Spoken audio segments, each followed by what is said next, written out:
ఒకప్పుడు అంబరీషుడు అనే గొప్ప రాజు ఉండేవాడు.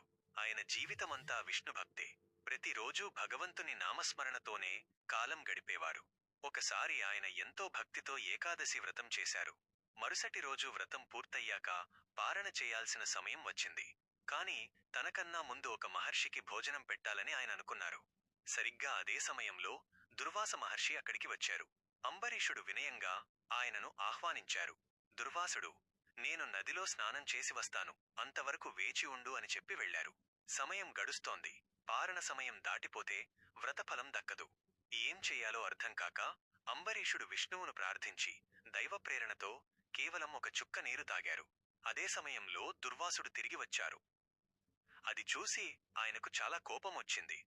నన్ను అవమానిస్తావా అంటూ ఒక భయంకరమైన భూతాన్ని సృష్టించి అంబరీషుడి మీదకు వదిలారు. కాని అంబరీషుడు భయపడకుండా కళ్ళు మూసి నారాయణ అని పిలిచాడు. అంతే, సుదర్శన చక్రం ప్రత్యక్షమై ఆ భూతాన్ని అంతం చేసి దుర్వాసుణ్ణి వెంటాడింది. భయంతో దుర్వాసుడు లోకాలన్నీ తిరిగి చివరకు అంబరీషుడి కాళ్లపై పడి క్షమాపణ వేడుకున్నారు. అంబరీషుడు దయతో ఆయన్ని క్షమించారు.